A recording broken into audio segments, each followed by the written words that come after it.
The time has come for America to hear the truth about this tragic war. Now, I've chosen to preach about the war in Vietnam today because I agree with Dante that the hottest places in hell are reserved for those who, in a period of moral crisis, maintain their neutrality. There comes a time when silence is betrayal. The truth of these words is beyond doubt, but the mission to which they call us is the most difficult one. Even when pressed by the demands of inner truth, men do not easily assume the task of opposing their government's policy, especially in time of war. Nor does the human spirit move without great difficulty against all the apathy of conformist thought within one's own bosom. There has never been such a monumental dissent during a war by the American people. Polls reveal that almost 15 million Americans explicitly oppose the war in Vietnam. Additional millions cannot bring themselves around to support it. This reveals that millions have chosen to move beyond the prophesying of smooth patriotism to the high grounds of firm dissent based upon the mandates of conscience and the reading of history. Now, of course, one of the difficulties in speaking out today grows out of the fact that there are those who are seeking to equate dissent with disloyalty. It's a dark day in our nation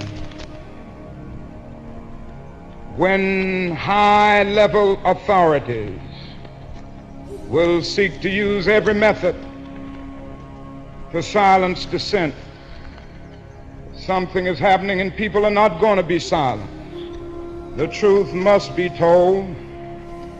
And I say that those who are seeking to make it appear that anyone who opposes the war in Vietnam is a fool or a traitor or an enemy of our soldiers is a person who has taken a stand against the best in our tradition. Many persons have questioned me about the wisdom of my path. Why are you speaking about the war, Dr. King? Why are you joining the voices of dissent? Peace and civil rights don't mix, they say. And so this morning I speak to you on this issue because I am determined to take the gospel seriously. There is at the outset a very obvious and almost facile connection between the war in Vietnam and the struggle I and others have been waging in America. A few years ago, there was a shining moment in that struggle. It seemed as if there was a real promise of hope for the poor, both black and white, through the poverty program. Then came the build-up in Vietnam, and I watched the program broken as if it was some idle political plaything of a society gone mad on war. And I knew that America would never invest the necessary funds or energies in rehabilitation of its poor so long as adventures like Vietnam continue to draw men and skills and money like some demonic destructive suction tube. You may not know it, my friends, but it is estimated that we spend $500,000 to kill each enemy soldier, while we spend only $53 for each person classified as poor. And much of that $53 goes for salaries to people who are not poor. So I was increasingly compelled to see the war as an enemy of the poor and attack it as such. Perhaps the more tragic recognition of reality took place when it became clear to me that the war was doing far more than devastating the hopes of the poor at home. It was sending their sons and their brothers and their husbands to fight and die in extraordinarily high proportion relative to the rest of the population. We were taking the black young men who had been crippled by society and sending them 8,000 miles away to guarantee liberties in Southeast Asia, which they had not found in Southwest Georgia and East Harlem. So we have been repeatedly faced with the cruel irony of watching Negro and white boys on TV screens as they kill and die together for a nation that has been unable to seat them together in the same schoolroom. So we watch them in brutal solidarity burning the huts of a poor village, but we realize that they would hardly live on the same block in Chicago or Atlanta. As I have walked among the desperate, rejected, and angry young men, I have told them that Molotov cocktails and rifles would not solve their problems. But they ask, and rightly so, what about Vietnam? They ask if our own nation wasn't using massive doses of violence to solve its problem. And I knew that I could never again raise my voice against the violence of the oppressed in the ghettos without having first spoken clearly to the greatest purveyor of violence in the world today, my own government. America and most of its newspapers applauded me in Montgomery, and I stood before thousands of Negroes getting ready to riot when my home was bombed, and said, "We can't do it this way." They applauded us in the sit-in movement. We nonviolently decided to sit in at lunch counters. They applauded us on the freedom rides when we accepted blows without retaliation. Oh, the press was so noble in its applause and so noble in its praise when I was saying, "Be nonviolent toward Bull Connor." There's something strangely inconsistent about a nation and a press that will praise you when you say be nonviolent toward Jim Clark, but will curse and damn you when you say be nonviolent toward little brown Vietnamese children. There's something wrong with that press.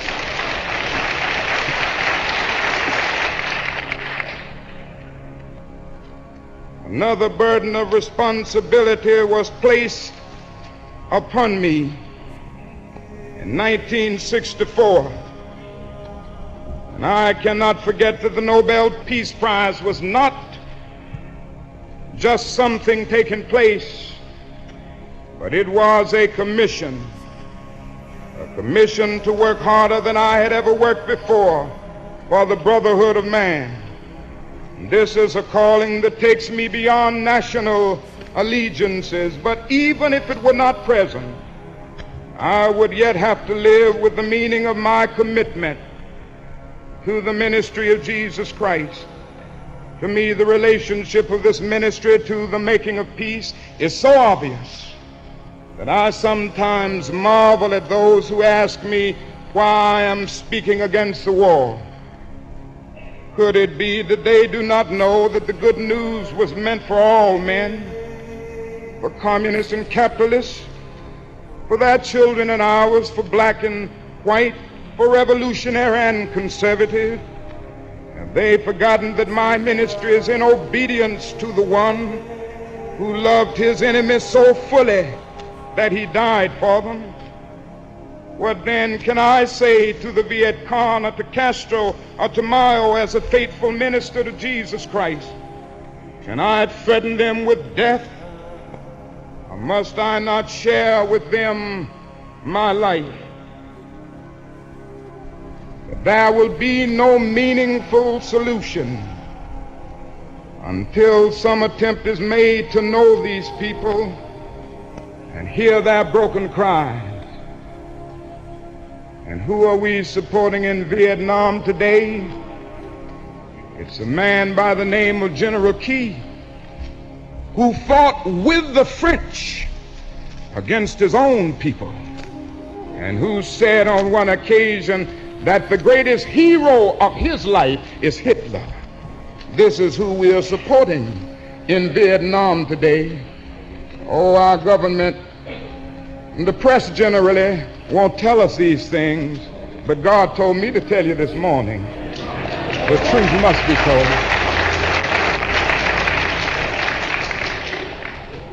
And all the while the people read our leaflets and received regular promises of peace and democracy and land reform. Now they languish under our bombs and consider us, not their fellow Vietnamese, the real enemy. They see the children degraded by our soldiers as they beg for food. We have destroyed their two most cherished institutions, the family and the village. We have destroyed their land and their crops.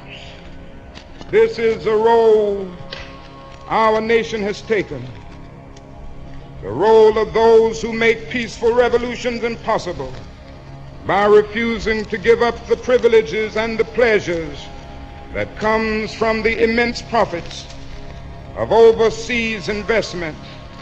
I'm convinced that if we are to get on the right side of the world revolution, we as a nation must undergo a radical revolution of values.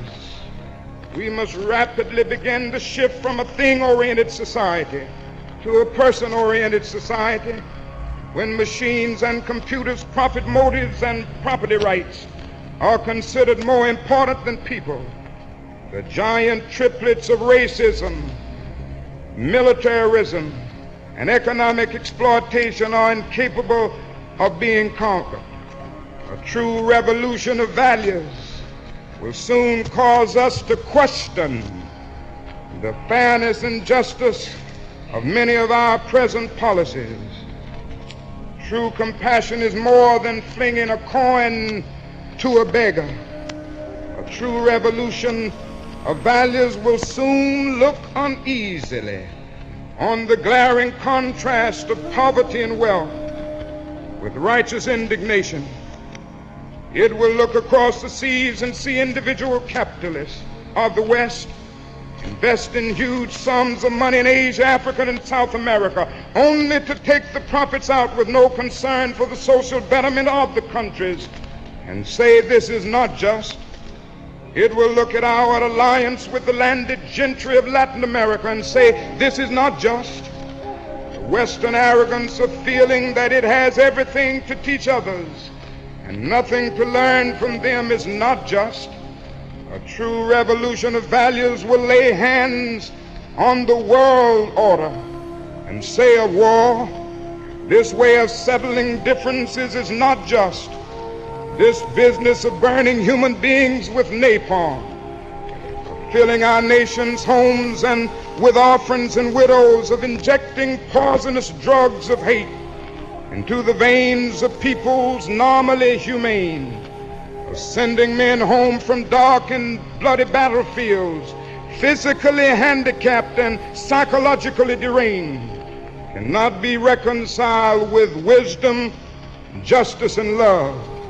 A nation that continues year after year to spend more money on military defense than on programs of social uplift is approaching spiritual death.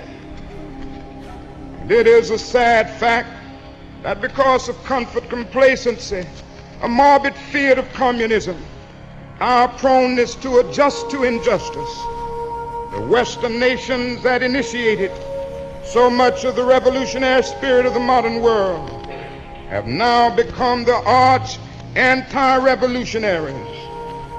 Our only hope today lies in our ability to recapture the revolutionary spirit and go out into a sometimes hostile world, declaring eternal hostility to poverty, racism, and militarism.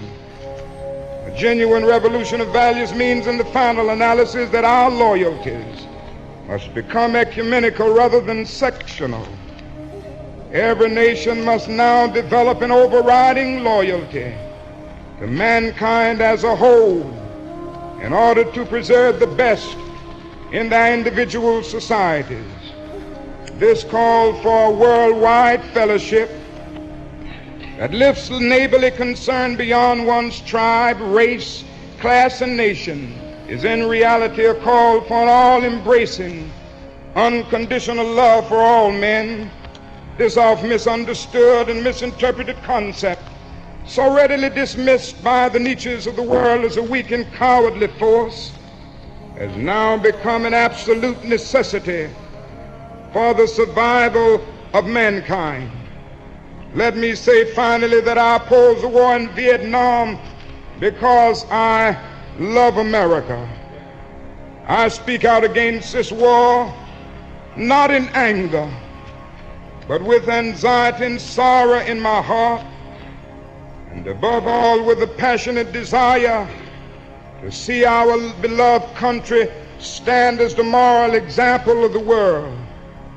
I speak out against this war because I'm disappointed with America. And there can be no great disappointment where there is no great love.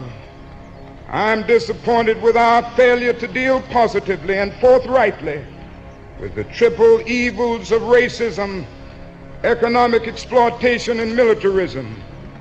We are presently moving down a dead-end road that can lead to national disaster.